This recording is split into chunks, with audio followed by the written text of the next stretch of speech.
Hey everyone, welcome back to the channel. I recently got back from Zion National Park and I have a ton of photos to edit. So I figured I would take you along on my editing journey. It can be a journey, and show you my workflow, my process, and how I edit my photos.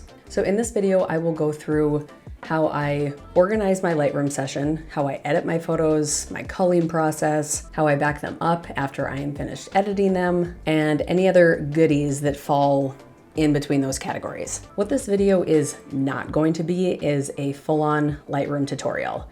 I'm not going to go through every single tool and feature that Lightroom has, but if you would like me to do a full Lightroom tutorial, just place that in the comments below. So I typically always edit from an SSD. And then I will back up the entire project on one of my larger hard drives after it's completed. My favorite go-to portable hard drives that I have a ton of are these little SanDisk ones. They're small, compact. I think they're kind of cute. I especially love this blue one, and they're very reasonably priced. I've mentioned in an earlier video that when it comes to video files, I really like to keep those organized by camera, folders. I will usually name the folder whatever the camera body is, and then if I go through multiple cards within that camera, it's usually R3-1, R3-2. But for photos, I honestly feel like that's kind of an overkill. I still separate my photos into folders, whether it's drone, GoPro, I'll separate things like that. But when it comes to my two main cameras, I really tend to just put that all in one folder unless there is something specific that I'm trying to keep organized. And then that way I'm not jumping from folder to folder if I'm editing a certain part of the trip, and it just keeps my workflow a little bit more smooth and seamless. Okay, so here we are in Lightroom. There's a few different ways that you can cull through your photos. There's a flagging option. You can add your photos to a quick collection. You can rate them. My process is to simply go through and flag the ones that I like. And then even if there's a few photos that I'm kind of like, I'm not really sure about these, I will flag them anyways. And then I will actually go back and cull through them a second time and keep the ones that I love. So here are the photos within Lightroom, and here are your options down here. This is the flagging option that I talked about. My keyboard shortcut on here is P for flags, so I will actually just kind of key through them like this. And that one's good. Love that one.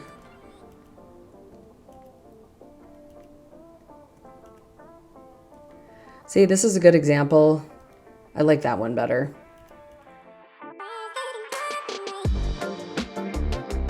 It's so funny. Sometimes I go through my photos and I'm like, damn, that's a good photo. That's a good photo.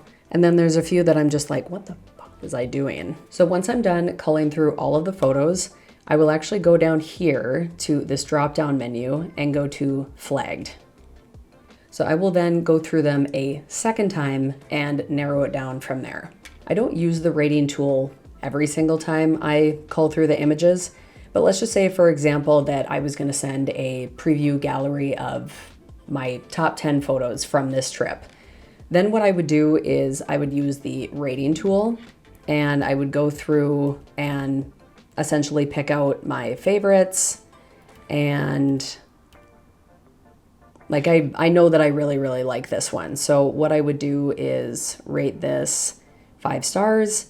And then I will continue doing that and pick my favorites. So it's kind of like a tier of, this is all of my flagged photos, and then below that is my 5-star photos. I don't typically go into the 4-star, 3-star, 2-star. It's just, I feel like it's kind of time consuming, to be quite honest. I usually just stick with the 5 stars as those are my favorites, and then continue editing the rest of the gallery from there. So what we're gonna do, as I have already culled through these and figured out which ones my favorites are, I'm not gonna edit 10 photos. I've picked about 3 of them that I'm going to take you through my editing process. My go-to preset pack, especially when it comes to editing travel photos, is actually my own. The preset pack contains 7 presets total. There is 5 color and 2 black and white. So if you're interested in my presets and like what you're seeing here as far as my editing style, you can find those in the link in the description below. So like I said, there are 3 different photos here that we are going to edit. I have already rated the photos as 5 stars. So what I'm going to do is just come down here and there are our 3 photos. So I'm gonna go into the develop module. Okay, so I figured we would do at least one kind of landscapey one. And then we have all of our preset looks over here. Like I said, there is 5 colored ones and then 2 black and white. So I personally tend to edit a little bit more on the warmer side. So I'm going to go with my go-to one, which is the first one, and that is the warm look. So right there, that looks pretty good. I like this kind of like rustic tenting look. But already I can tell that I am going to want to warm this up. So we're gonna go a little bit over here and play with the white balance. I like that about right there. And so this is typically what I do when it comes to colors. If I am like, this is looking a little green, I'll kind of bring it kind of to an extreme with the tint. And then I'm like, I'm kind of thinking I like it right there. I will make sure that I look at this number. Okay, it's at 21 right now. It was at 8. And normally I like to go almost to a number a little bit in between that. So let's even go with like 17. And that looks pretty good to me. I mean, I created these presets, so obviously I kind of like to bring the highlights down. I kind of like to bring the whites down a little bit. I am liking the way that this is looking. I am going to bring the shadows up maybe just a little bit. Let's see. Yeah, let's bring it to, let's maybe go with that. That looks good. And then the nice thing about Lightroom, which this is a semi-newer feature that they have here. So I feel like we're kind of losing a little bit of the sky here. So what I'm gonna do is go over to my selection tool, and I'm assuming that we'll just get the sky from this. Yes. So that automatically kind of brightened it up. I don't want to do that. I'm gonna bring the exposure down in this just a little bit. I think that looks pretty good. I tend to go a little bit lighter on the sky. I don't get too contrasty. I don't like a really, really blue sky. I kind of like more of a muted sky. So we're gonna do that. Let's see. Maybe bring this out just a little bit. That looks pretty good. This is obviously just doing anything with the sky at this point. I really encourage you guys to just play around with Lightroom. Play around with the settings, the colors, the tones, figure out what you like, what you don't like. That's how you're going to get comfortable, you're going to improve, and you're gonna find your style. I actually like the way that it's looking right now. So I'm gonna leave it like that. So to view the before and after, simply just hit the Y key on your keyboard, and there you will see what the photo looked like and what it looks like now. The next photo we're gonna do is one of me here from the observation point. You might have seen one of these on my Instagram. If you don't follow me on Instagram, I will place that right here. So just to show you real quick, like I said, my go-to preset is my warm look. Like I said, I tend to edit warmer, but you have a warm look, a cool look. It's kind of a desaturated look, a little bit more vibrant for sure, a matte look, and then like I said, there are 2 different black and white ones. The first one, black and white, is more of a clean look, and then the other one has some grain added to it.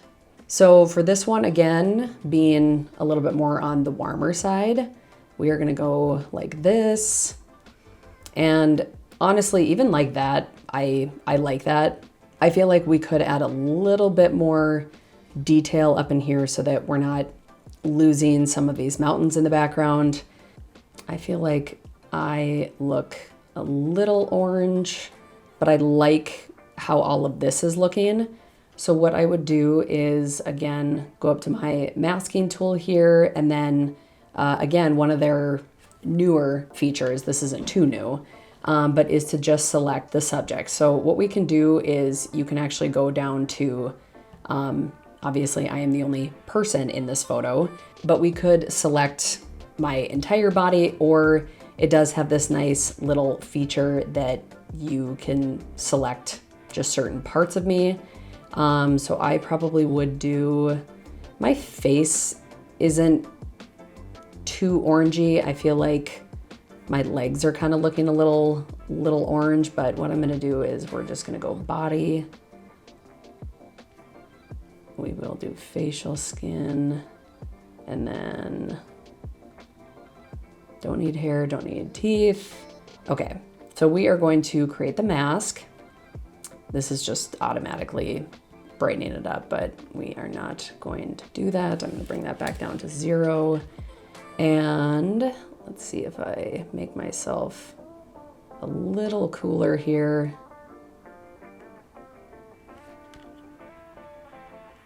I think that looks good. I would maybe bring down, we're gonna create a new mask, and then we are just gonna create a second mask for just the background. And I'm gonna bring this down just a little bit, but not too much. And then even that is looking pretty good. I like the colors. Like I said, I would maybe create one more mask and do maybe a little something with the brush tool. And what I'm going to do is darken this a little bit.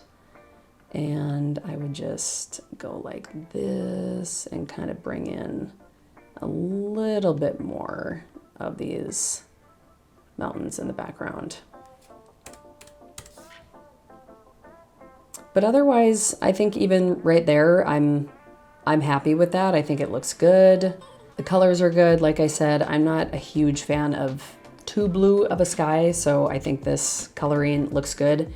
If I did want to change the sky, what I could do is come down here and you can change, you know, the luminance. So that makes it darker, that makes it much lighter. Or you can obviously change the saturation of it. So that makes it real blue, that makes it a lot less blue. See, I don't even mind something like that. I mean, that's a little extreme, obviously, but I would even maybe go down just a little bit with the sky. And yeah, I think that looks good. And there is a little before and after of that photo. On to the next, and we'll maybe do a different look other than the warm one, because obviously we've kind of done a lot of that. This would be the warm look. I still really like that, but there's the cool look, desaturated, vibrant.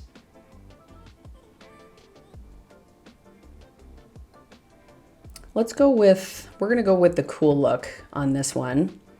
This was obviously when we were canyoneering. So obviously applying that preset, we are a little dark.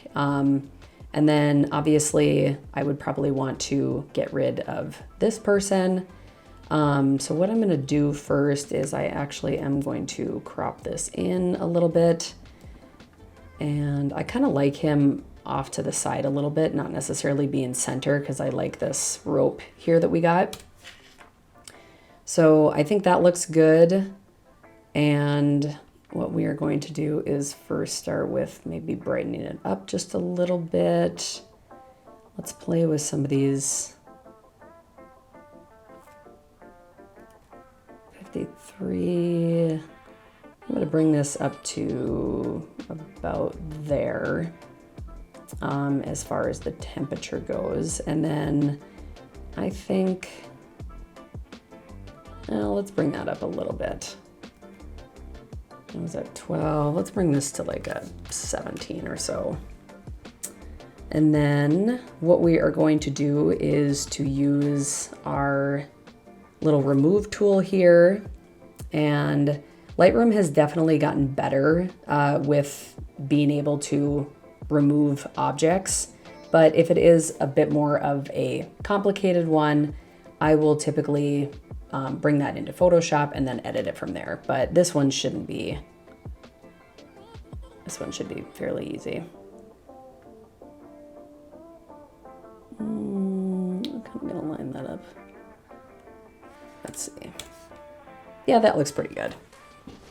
If I was concerned about it, like I said, I would just bring it into Photoshop and fix it in there, but I think this looks pretty good. I maybe am going to bring the shadows up just a little bit. I like that about right there. Probably for him is what I'm gonna do is I wanna bring some attention to him, even though there obviously is attention brought to him, seeing as he is the only subject in the photo, but I think what I'm gonna do is I'm going to create a radial gradient around him. So I will just go like this, and then we're gonna bring this like this, bring that over him, and then it's on darken right now, but we're gonna brighten him up. That is obviously way too bright, so we're gonna bring this down a little bit. And I like that. I'm gonna make this a little smaller, and then yeah, I think that looks pretty good. I might go down here and play around with maybe some of the hues of this.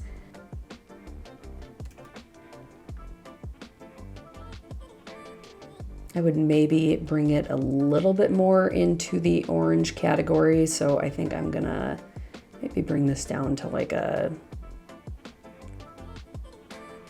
6. I think that looks good. I am going to crop this down just a little bit more. I'm gonna again kind of keep him on this side of the photo. I do really like this rock that's happening here. And I would maybe brighten this up just a hair more.